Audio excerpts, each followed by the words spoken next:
ভিডিওতে আলোচনা করব PuTTY নিয়ে। তো PuTTY একটি open source terminal emulator and SSH client. এটা উইন্ডোজ এবং লিনাক্স মোডে ইউজ করা যায়। তো আমি এই সফটওয়্যারটা আপনারা কিভাবে ডাউনলোড করবেন, কিভাবে ইনস্টল করবেন এবং কিভাবে সার্ভার বা অন্যান্য পিসি ইউজ করবেন, আমরা সেই প্রসেসটা আমি এখন দেখাই দিব স্টেপ বাই স্টেপ। আশা করি আপনি ফলো করবেন আমার ফুল ভিডিওটা। তো চলুন আমরা ভিডিওতে চলে যাই। ফার্স্ট আমি ব্রাউজারে চলে যাচ্ছি।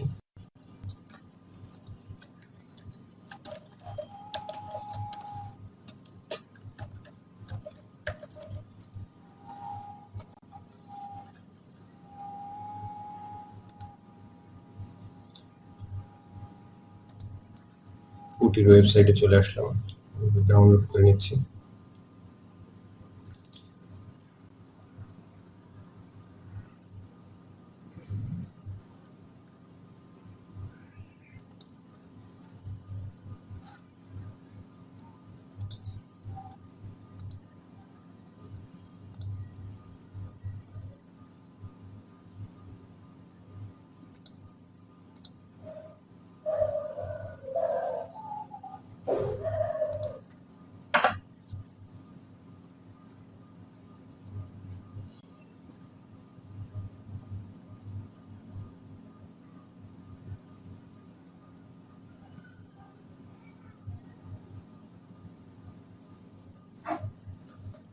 ডাউনলোড ফোল্ডারে চলে যাই।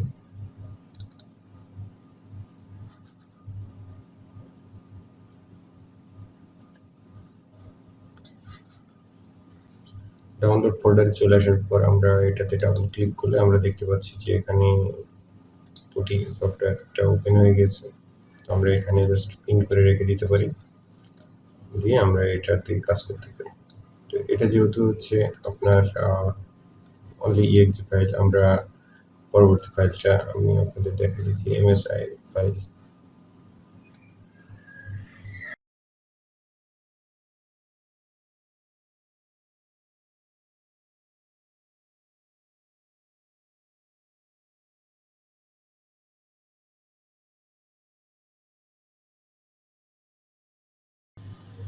আমরা ডাউনলোড ফোল্ডারে চলে যাচ্ছি, ডাবল ক্লিক করি,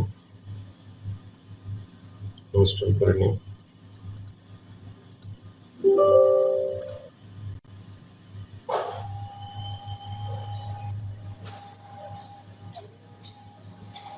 তো আমি এটা আনপিন করে দিলাম। এরপর আমরা এখন সরাসরি ওপেন করব সফটওয়্যারটা। এটা ওপেন করে নিলাম।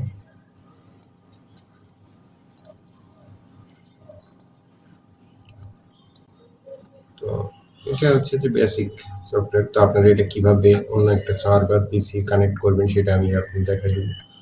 তো আপনারা এখানে সর্বপ্রথম আইপিটা দিয়ে দিবেন, আপনার সার্ভার পিসির আইপিটা দিয়ে দেবেন।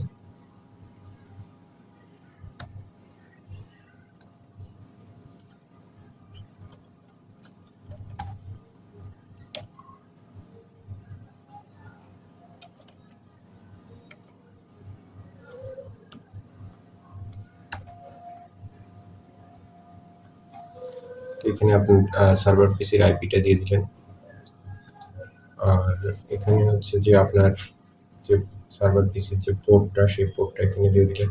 তো আমি এখানে দিয়ে দিচ্ছি যে ডাটা সার্ভার, এই সার্ভার পিসিটার নামটা দিয়ে দিচ্ছি।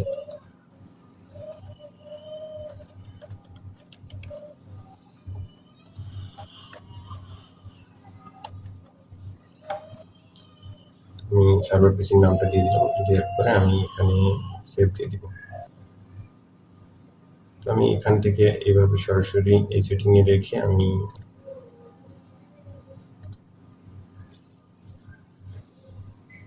একটা ভুল হয়েছিল, তো আমি এইভাবে রেখে ওপেন দিচ্ছি। তো দেখেন আপনারা, আমরা সার্ভার পিসিতে লগ ইন করে ফেলেছি।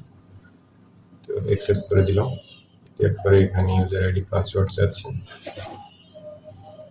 তো আমি ইউজার আইডি পাসওয়ার্ড দিয়ে দিচ্ছি।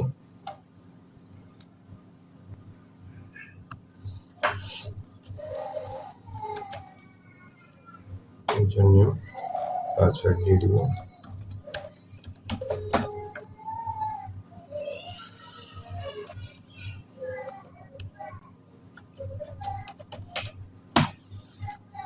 আমি আমার পিসিতে গিয়েছি, সার্ভার পিসিতে। তো আপনারা চাইলে এইভাবে আপনাদের পিসিতে লগ ইন করতে পারবেন এবং আপনাদের ক্রিডেনশিয়ালটা এখানে সেভ করে রাখতে পারবেন। তো আমি এখান থেকে এখন বের হয়ে যাচ্ছি, জাস্ট EX টিপে দিয়ে বের হয়ে গেলাম। তো আশা করি আপনারা বুঝতে পেরেছেন আপনারা কীভাবে PuTTY আপনাদের কম্পিউটারে ইনস্টল করবেন এবং আপনাদের সার্ভারটা কীভাবে ব্যবহার করবেন। ধন্যবাদ।